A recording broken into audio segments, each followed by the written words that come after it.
Hello, hello, hello. Today we're going to look at market failure. Now I've noticed GCSE and AS students tend to struggle with this the most, whereas at A level, because there's a few graphs that you draw for it, there's less struggle, there's more depth of understanding, and therefore they can answer the questions better. So let's see what we can do to improve this situation. So we're going to learn the 6 types of market failure, and we're going to learn what a government can do to fix the market failure. So firstly, what is it? How can a market fail? So it happens when resources are not allocated efficiently. But I know what you're thinking, James, with demand and supply, with the free market, with the invisible hand, resources are always allocated efficiently. The price is automatically decided. How much people are willing to pay gets paid, and how much suppliers are willing to produce for is represented on the demand and supply graph. And in that instance, you would be correct. But there's an argument. When there's no government involvement, and you let the market do its own thing, many problems can occur. And the basic understanding of market failure is this. There might be goods that are bad for society, that have negative effects on society, that are overproduced. But there might also be goods in society that are really good for society, that are underproduced because people don't know the value of them. So what we're trying to get really is the socially optimal level of all of these goods that are produced. And the free market sometimes does not do that naturally. And the idea of socially optimal level is quite interesting. It's what a government of any country thinks is optimal. And ultimately, many places don't know what is optimal. For example, in some countries, cannabis, the optimal amount is 0. But in other countries like Thailand, it's more than 0 and it's taxable. And governments make money from it. So it can be kind of ambiguous. And we're going to get into that in a moment. So here's an example then of a basic negative externality, negative effects on society. Look at all the trash from plastic bottles that fills up the oceans. But then there might be a positive externality of production where we have a honey farm with bees pollinating crops and flowers. So a government might make active steps to remove these water bottles, but might make steps to encourage bee farms. In fact, in China, in one of the 5-year plans, they had scientists commissioned by the government going around different farms, showing farmers how to make honey from bees because they realized the importance of bees in the whole country to pollinate crops. Another example of underproduction might be the lack of hospitals in society. Governments might step in to provide those. Information failure. What if the person selling you the car knows more about it than you do and therefore knows all the dodgy aspects of it? And when you buy it, there's no recourse. Monopolies as well, large organizations that dominate the market and push out all competitors. We're going to get into all of this. Considering all these examples I'm giving you, maybe you can think of some examples of market failure in your country. Maybe you can write them below in the comments. All right then, moving forward. We're going to go into detail about this concept of externalities. These are the 6 types of market failure. So let's start with externalities. So, question to you. Should cannabis be legalized? I'm staying in Thailand at the moment where it's completely legal. But in the UK, it is illegal. Where do you stand on this and why? When I asked my students, these were some of the arguments that they gave. One really good one from an economic standpoint is gangs get really powerful from selling drugs. They make a lot of profit on illegal goods.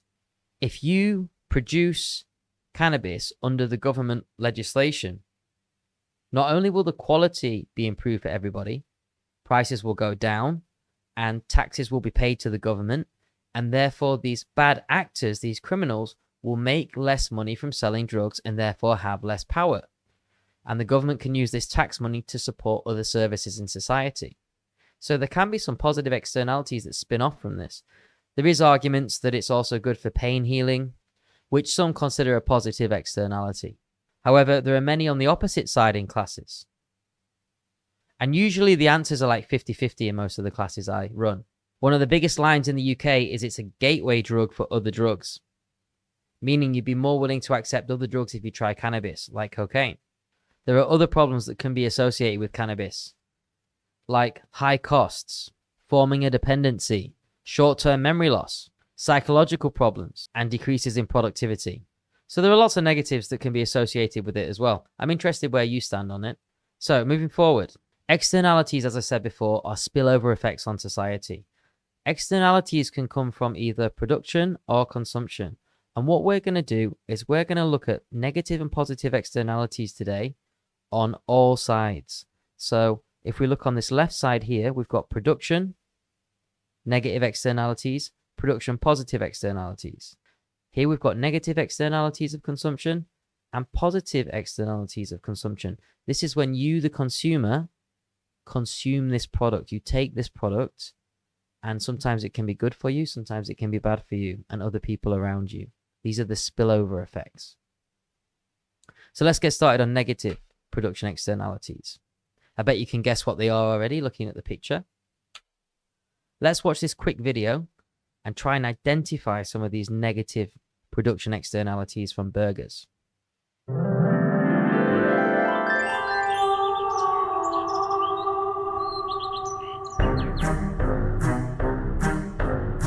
It's time to confront a major threat to our global environment. Cows. Yep. Turns out that worldwide, livestock are a major contributor to greenhouse gas pollution, right up there with cars, planes, and trains. And at the rate we're producing beef worldwide, emissions from cows, along with other harmful practices in beef production, threaten to mess up our climate, land, and water. Big time. On average, Americans eat 3 times more meat than people in other countries. From the end of World War II to the mid-1970s, beef consumption per person doubled. The U.S. is now the largest beef producer in the world. Our beef industry is a powerhouse worth $74 billion a year and providing millions of jobs. Today, more and more Americans are choosing chicken and pork, even tofu.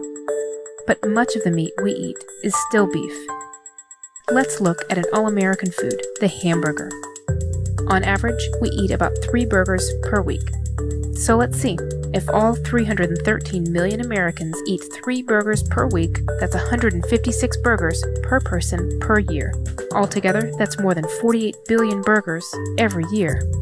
A quarter pounder at a fast food joint costs about $3 or $4. That's pretty cheap.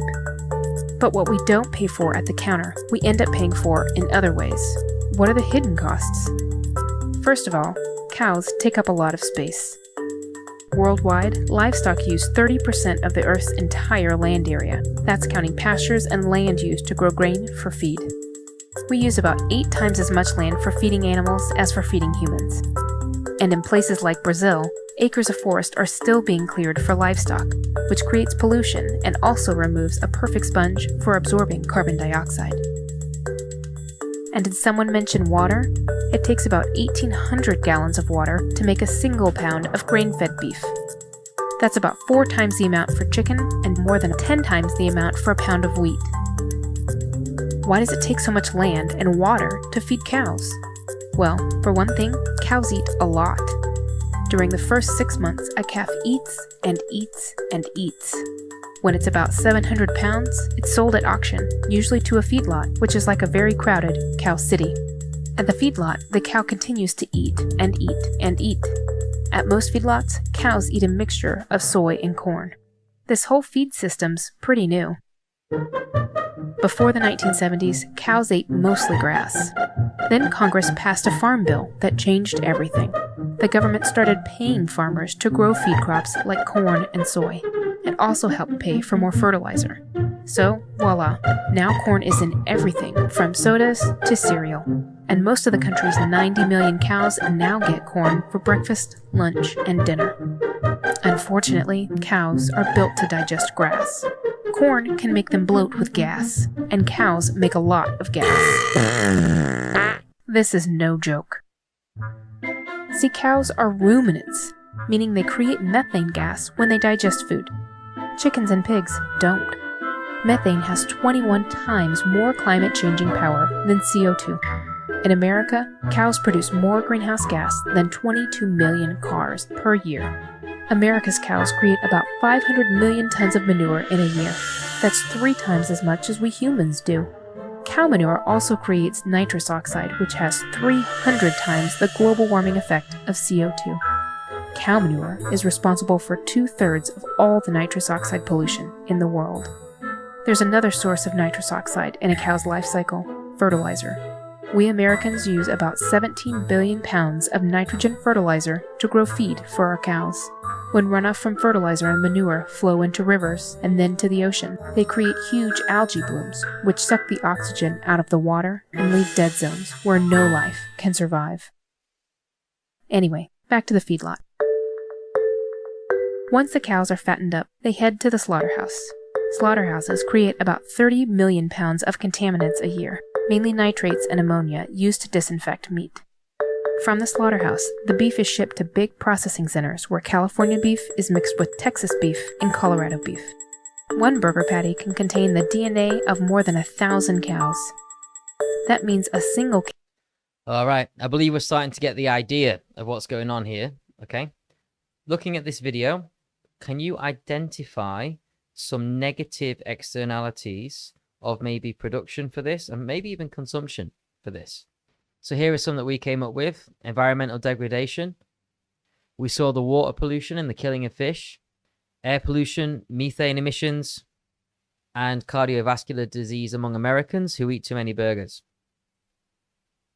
So there are quite a lot of negative externalities. Some of these are of the production, which are the top ones, and the health impact is a negative externality of consumption. So in general society, can you think of any others? Negative externalities of production. While things are being produced, what negative spillover effects do they have? Look at this. So people catching fish. Some of the nets are so small these days to catch the little fish, and they catch the eggs. So what does that mean for next season? No more fish. Pretty bad. Methane emissions, we saw that with the cows. Sound pollution from aeroplanes. You're producing a service of people traveling around the country, yet you're stopping people sleeping at night. Industrial waste. Think about the tips that have generated from production of goods and services. Think about the spill-off chemicals from factories. And of course, environmental damage from all kinds of things, including fertilizer. Places like old mines that used to extract materials. There's environmental damage everywhere. Fracking. It doesn't stop. Next then, consumption. When you consume something, we already saw one example of negative externalities of consumption from cannabis and how that affects people. And we already saw this from excessive amounts of hamburger consumption. I wonder if you can think of any others. There are some negative effects from drug abuse.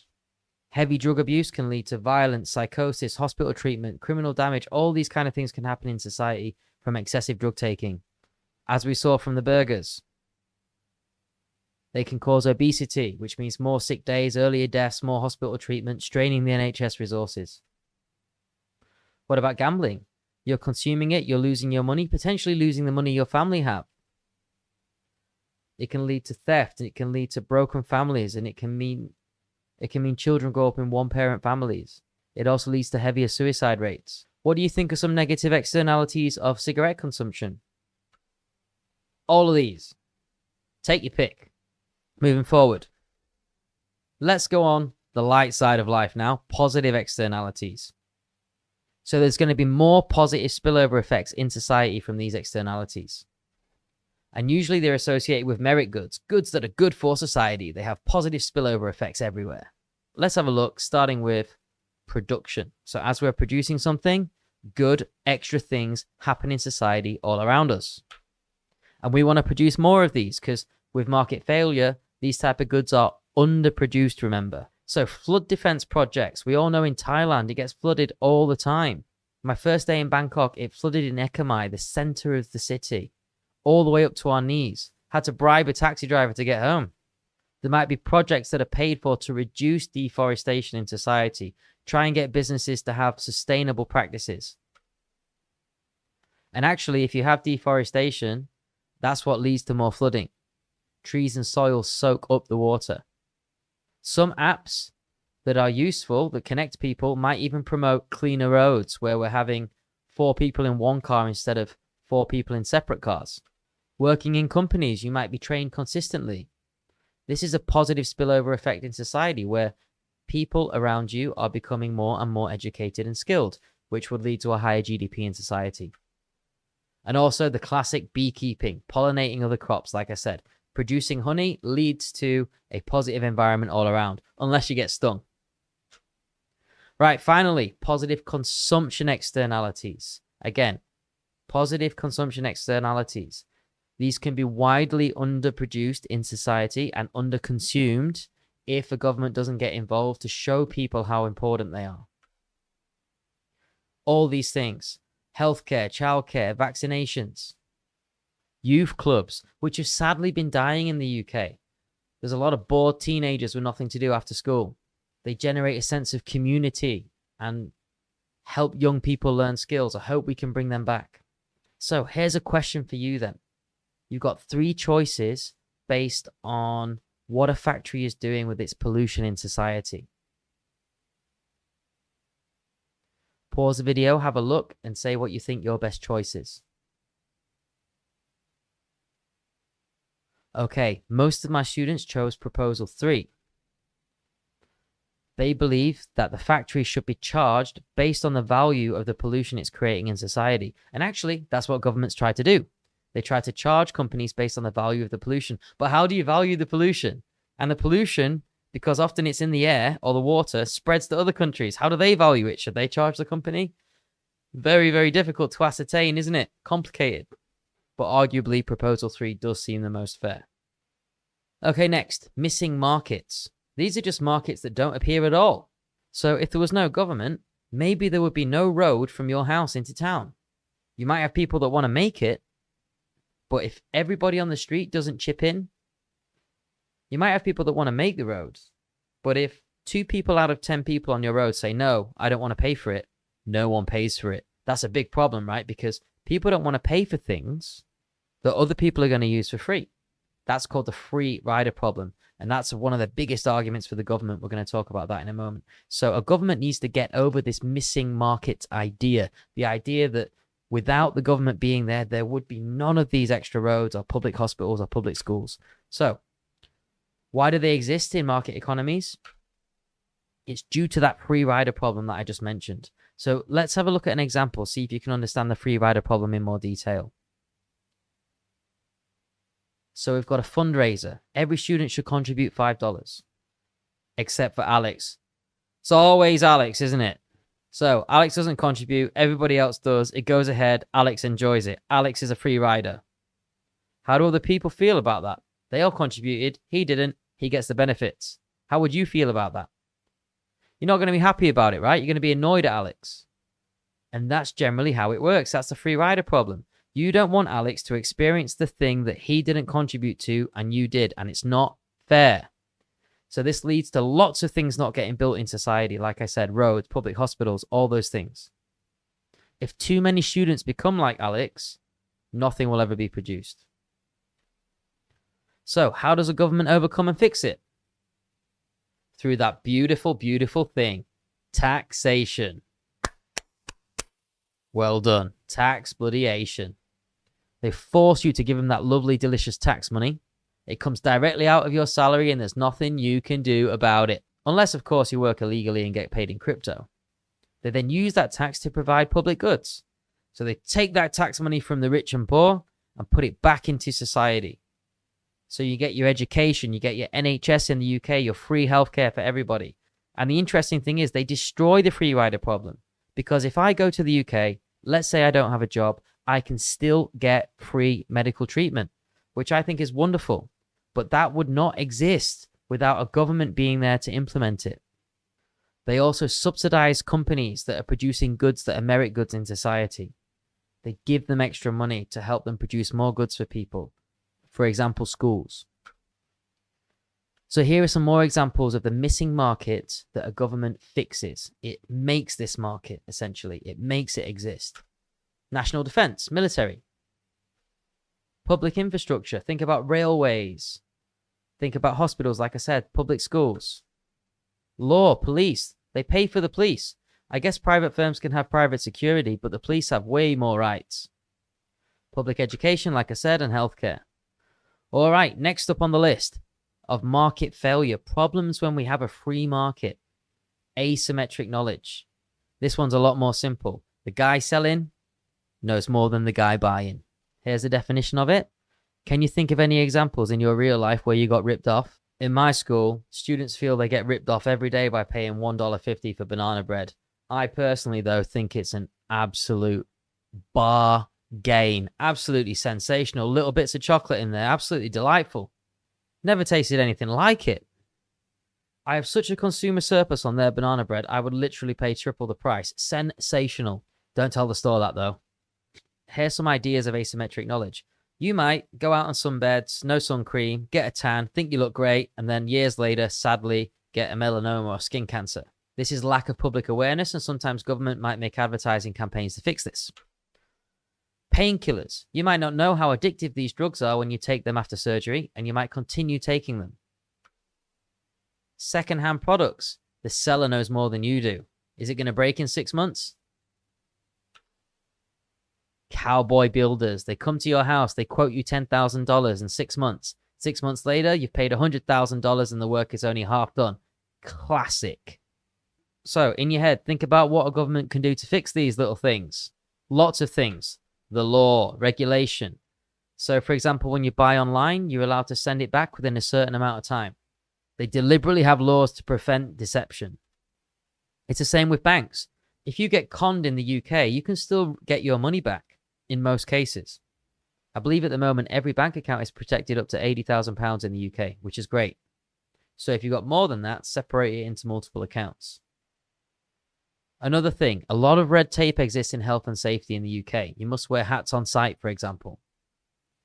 All these things exist from a government entity that wouldn't normally exist in the sector if it was let to do its own capitalistic thing. So here's an example in the UK of an old advert about smoking. This is a government-sponsored advert paid for by taxpayers to increase the level of education and awareness of people about how negative smoking is. It's just so nerve-wracking. They are? I couldn't see it. How's the job at the... Oh, I was just saying, it makes me so nervous. You need to be more confident in their opinion. I don't know. I'll find out in a week. Excellent. We've all tried to give up smoking. It's hard. But it's the smart thing to do. No. Paul? Because every cigarette we smoke makes this fatty stuff get stuck in our arteries. Our hearts can't work properly if our arteries are all clogged up. This much was found in the artery of a 32-year-old smoker.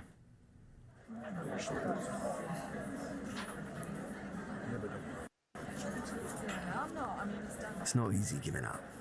But you'll be surprised at how many new ways to help you there are now.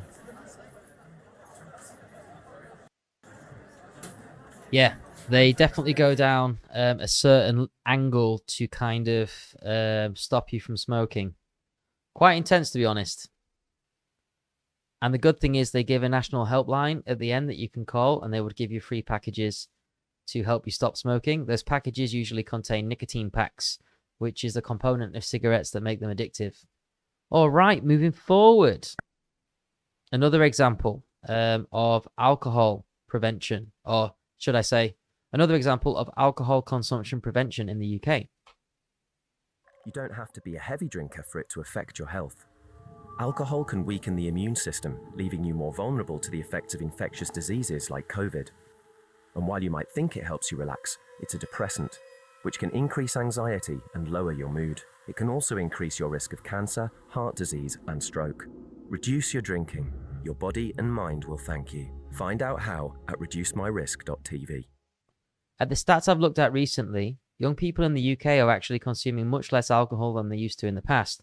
Apparently, the stats indicate that cannabis is on the rise, though. One argument for this is the prices of drinking have gone up significantly in recent years, and people can no longer afford to do it. However, that requires a bit more research on my end to flesh out. All right, moving forward. So after looking at how the government tries to fix asymmetric knowledge problems, and 4 or 5 have been put together because lack of competition is usually caused by monopolies. So a monopoly is a large organization that dominates the market. It is a seller of a good that usually has no competition, high barriers to entry, and a monopoly, because they have so much money, power, and control, they can restrict their output, lowering the supply and increasing the price of their goods. Can you identify any monopolies in your home country? Usually they revolve around oil, gas, internet, or phone. So normally I would get students now to draw a demand and supply graph. You can give this a go at home if you want to, because this shows a little bit in a basic level about how a monopoly operates. So what a diamond monopoly might do is, if you remember demand and supply, we start at E1, equilibrium. Let's say this represents $1,000, okay? And this is the equilibrium price. So at this point on the D1 line, people are happy to demand diamonds at this price, and the suppliers are willing to supply at this price. So this is the original equilibrium where they're both happy. But diamond sellers, what they can do, because De Beers controls the whole market, firstly, they can lock their diamonds away. They can lock their diamonds away in the bank and only supply very, very few diamonds. Which one of these is going to change then? Which line would move? Is it the demand line? Would it shift out? Or is it the supply line? It's the supply line that would shift back. The supply line would shift back because they're restricting the number of diamonds available, and they're the only company producing them.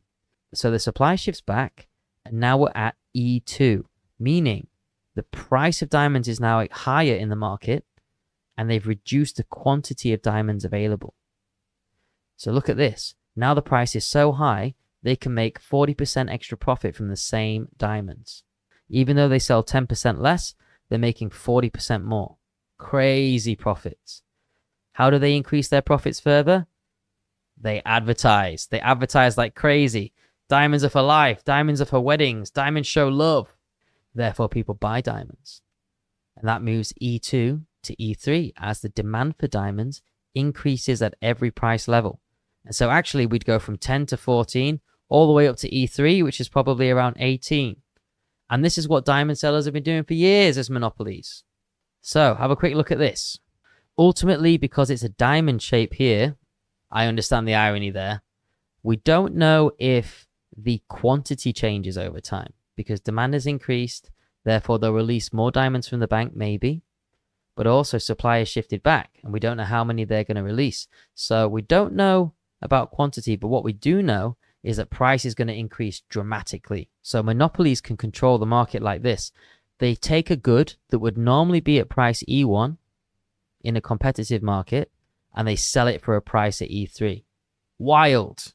Governments always try to stop this. They say it's unfair. Supernormal profits, unfair. They block competition, unfair. So like I said, they block competition by buying their competitors. They might have patents or processes that stop other people getting the access to resources. And then if a new person comes in the market, they lower the price really quickly, push them out if they don't want to sell up, and then continue. Another kind of monopoly is OPEC. Let's have a look at what OPEC are doing. Are there any benefits to this kind of monopoly? Oil isn't just petrol for your car. It's an ingredient in a lot of what we use, from the plastic glove that keeps your hand clean to the tyres that keep you on the road, which means these products can be affected by the fluctuating price of oil. That price is largely decided by supply and demand and the collective actions of an organisation that provides 40% of the world's oil, OPEC. OPEC stands for the Organisation of the Petroleum Exporting Countries. It was formed in 1960 by founding members Iraq, Kuwait, Iran, Saudi Arabia, and Venezuela. The group was created to monitor the stability and prices of the petroleum market, which was previously determined by US-dominated multinational oil companies. Currently, OPEC member countries also include Algeria, Angola, Ecuador, Equatorial Guinea, Gabon, Libya, Nigeria, Qatar, and the United Arab Emirates. Today, these oil-producing member countries supply over 40% of the world's crude oil production, and together they control more than 80% of the world's proven crude oil reserves. OPEC's oil and energy ministers meet twice a year in Vienna, Austria, where they collectively decide whether to raise or lower oil output in order to maintain a stable market. Critics argue that it's a way for them to maintain the price they want. But does OPEC actually control world oil? The biggest consumers of oil are the US and China. It was China's rapid development in the early 2000s, coupled with a lack of growth in the production of oil, which sent the price of oil shooting up. In turn, those high prices made it profitable for non-OPEC countries like the US and Canada to go after and discover harder to extract oil.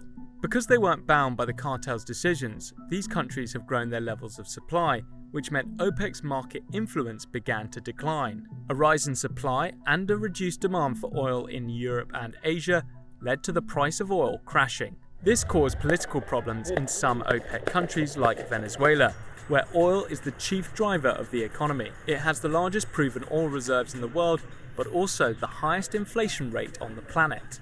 But for most consumers, the drop in the price of oil has meant cheaper fuel and lower energy costs. Since 2016, however, oil prices have been steadily rising. Later that year, the Saudi-led OPEC members agreed to the first production cut since 2008, a reduction of around 1 million barrels a day. Crucially, Russia and 10 other non-members also agreed to pump less oil. OPEC and its allies agreed to extend the cuts through to the end of 2018. But in the US, there's a shale oil boom. Production levels recently hit a record high and are predicted to surpass both Saudi Arabia and Russia. But even with higher output levels, the US still imports roughly 300 million barrels of oil a month. For the renewable energy industry, however, keeping oil supply high and steady makes it an attractive alternative and might be one of the most powerful tools to grow the sector. But the price of oil remains volatile. Geopolitical factors such as the Iran nuclear deal and President Trump threatening OPEC could see the prices go up or down. But in the end, the forces of supply and demand will ultimately determine the price. With more than 80% of the world's proven oil reserves, OPEC in the 21st century continues to be relevant, and their decisions can still affect the price of oil, if just temporarily. But as new sources of energy gradually replace hydrocarbons, the oil industry faces a race against time. In the words of an ex-Saudi oil minister, the Stone Age did not end for lack of stone, and the oil age will end long before the world runs out of oil. So, are there any benefits to large producers of oil? The answer is, of course, there will be some benefits. They're going to have economies of scale, which means that they can produce at a lower price than the average organization because they've got so much money invested in their own equipment. That could also be known as dynamic efficiency, where they have really high-tech equipment to extract the oil really quickly and sell it for lower prices. Unless they monopolize it, of course, where they push up the price, as we just saw. They can coordinate their facilities globally. And organizations that are monopolies tend to make supernormal profits, is what we say in economics. And if a company's making that level of profit, it's going to attract a high level of investment because these investors want high returns. However, there's so many negatives to these kind of levels of control of production of important resources. The first one, as you know already, is they can manipulate the price. Next, they ruin the competition. They stop competition. They make barriers, legal barriers. Another problem is what we saw in Venezuela. Their government was selling oil left, right, and center, making huge profits, and then one day, bang, value of oil goes down. Country is thrown into turmoil. If you've got time, check out what's going on in Venezuela right now. Very sad situation.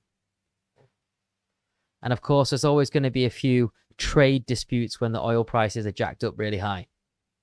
Countries might increase import taxes to retaliate to these situations. All right, we're nearly there, guys. The final aspect of market failure is labor market failure. We're nearly there. Come on. So can you identify any types of labor failure based on these scenarios?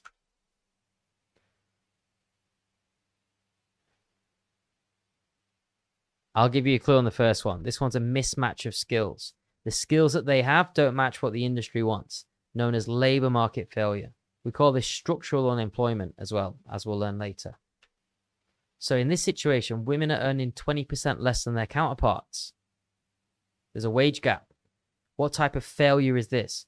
So organizations that aren't regulated by the government are having employment structures that pay different to females.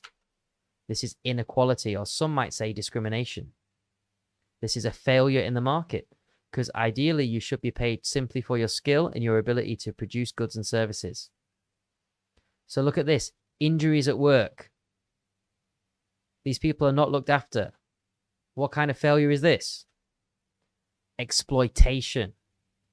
So some organizations will exploit workers.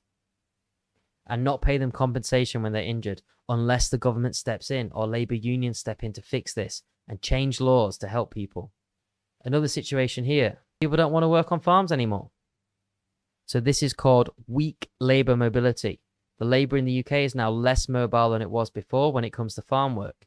It's much harder to find people that want to move down to the countryside and work in these places. And finally, in this case, we can see the fifth word, discrimination. Why pay a 40-year-old a salary that's due for somebody that's got 20 years experience when you could pay a new guy half the salary? Many organizations do this kind of shape-shifting and this kind of age discrimination. So labor market failure is simply not having jobs that fill the skills, wage discrimination, lack of protections for workers, and insufficient mobility. So here's the exam question then, a real CIE exam question. Explain how market failure might occur in the oil industry. A real exam question. I've put a little model there. Now, this isn't the complete model, but it's a way to think about breaking this down. You get 2 marks for explaining what market failure is, and if you give 2 examples, you'll get another 2 marks. Thinking about the 2 examples, make sure they're linked to the oil industry, okay? So let's have a look at the marks. There it is, the official mark scheme. So, market failure, inefficient allocation of resources. If you said something like, the production is not at the socially optimal amount, you're also right. This is why it's considered an inefficient allocation, okay? Even under the rules of demand and supply, it's inefficient. Why is it inefficient? Well, because we know there could be overconsumption or overproduction of oil, and the externalities and the negative externalities are ignored. So the market mechanism, demand and supply, it just ignores the negative externalities, doesn't it? Governments like to account for those negative externalities. They might charge taxes to account for those. And the examples that we're looking at are pollution, global warming from using oil, harm to the environment from oil extraction. Yeah? There is 2 bonus ones though, or 3 bonus ones should I say. You can give an even more specific example when you talk about monopolies like OPEC. They restrict their output and push up price like I showed you on that graph before. There's lots of questions that appear on market failure, and it is kind of a tough subject. I have produced some notes on this, and if you wish to purchase them, you can do down below. This is a really common one that students struggle with. All right, that's it from me. Have a great day, and I'll see you again.